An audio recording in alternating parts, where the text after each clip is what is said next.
Alabama has been tested throughout the season. Can they give Georgia the test? What a moment this is for Kirby Smart. We know the record when former coaches under Nick Saban face him. And we know what Jimbo Fisher was able to accomplish with Texas A&M's victory earlier this season over Alabama. He was the first to do it, to beat Saban head-to-head. Kirby Smart faces that big moment Saturday, the first one. Georgia hasn't won a national title since 1980. There are memes going around social media making fun of that.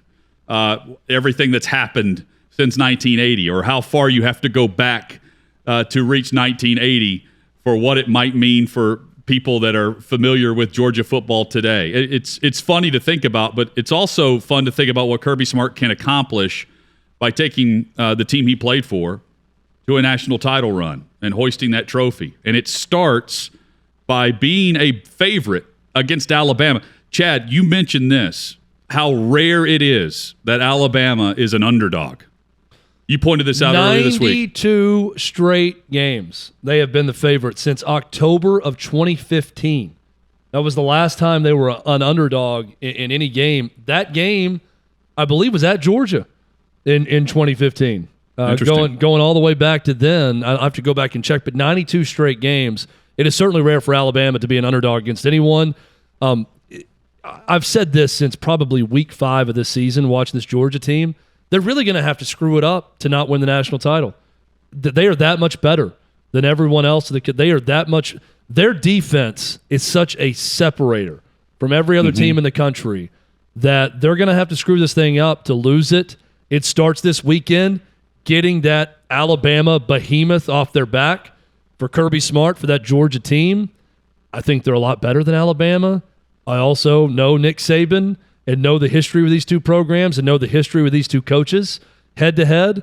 So I am not counting Alabama out of this game, but Georgia should win. And Hutton, you nailed it. We're going to have a big weekend down in Atlanta. Stats Brew Pub, 6 to 8 p.m. Friday night. We've got an event with Buffalo Trace, with Outkick, and then 1 to 3 p.m. Eastern leading up to that SEC championship game. We'll be back at Stats. So if you're in Atlanta, Alabama, Georgia fans, or just anyone in Atlanta want to come by and say hi, please do so. And we have, it's on Marietta Street, by the way, there. It's walking distance to Mercedes-Benz Stadium. We have gear we're giving away signed. We have a signed helmet from Herschel Walker, a signed helmet from Nick Saban that we're giving away. Paul, I'm intrigued. I was driving around thinking about this because we have seen Saban over the last 3 months, 4 months, speak to his fan base and his team through his radio show, right? Hey, don't take Texas A&M for granted this week. They're actually a good team. Stop acting like we're going in and blowing this team out, and then they go in and lose, right? Like it's almost a fair warning.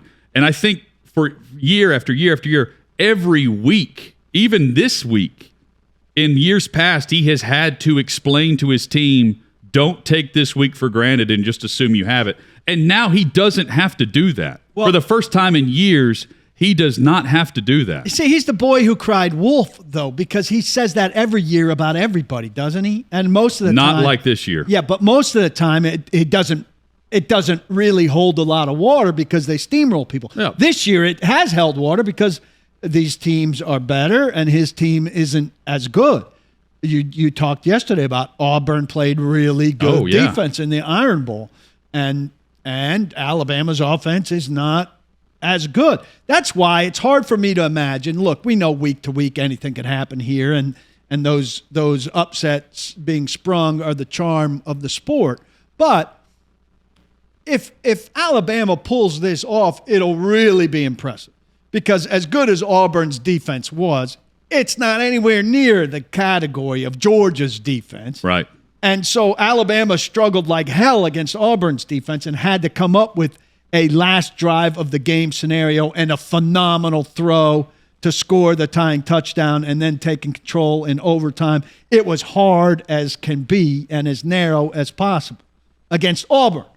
Now, Georgia is, how much better than Auburn? Way better than Auburn. For Alabama to do it against Georgia, they'll have to play way better, and Georgia will have to have a bad day. And to me, the odds of all of those things coming together at the same time when Georgia's been building all year for this moment, they're going to have to, frankly, choke it away. But Chad, I agree with you, Paul. Georgia's the favorite. I'm not saying they shouldn't be. But all year, Georgia has been circled and penciled and sharpied into this game. Too. So has Alabama. Since even the week of the Texas A&M game, we had the Fact or Fiction on Outkick the Tailgate, Chad, about will a team go unbeaten? And I said, that's fact, and we're going to see two teams unbeaten, and they're going to meet in Atlanta. And so Alabama has been also tasked with having to avoid the conversation about facing Georgia. This is the matchup we have all been talking about since late August.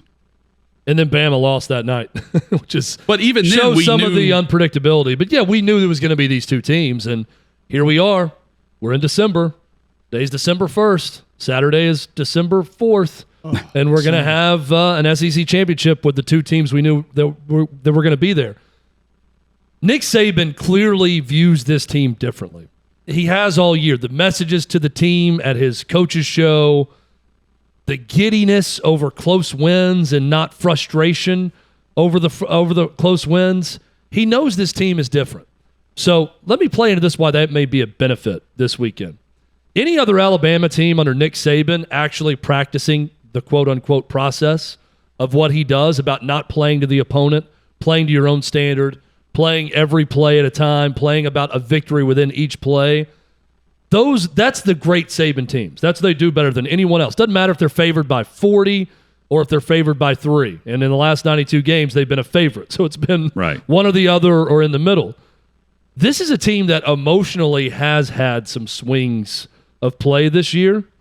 So what if, just if, maybe being an underdog in this game is an emotional swing and a style of play coming into it and a mentality that actually benefits a Saban coach team that's unlike a lot of Saban coach teams.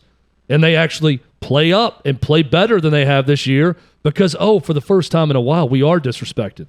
We're not the favorite. And everyone's talking about how we don't have a chance against Georgia. It's not disrespect that they're not the favorite. Doesn't matter if it's not.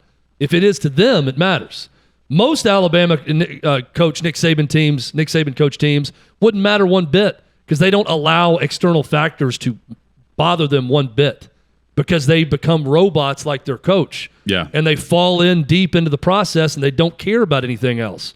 This team is different. Saban has shown us that. He's been different this year. Their play has shown that. The way they're barely escaping against some of these inferior opponents. Again, I'm just throwing out the hypothetical. What if that actually plays to their advantage this weekend? Because now, as the quote-unquote disrespected underdog, we're going to go out there and show this world a thing or two about Alabama football again.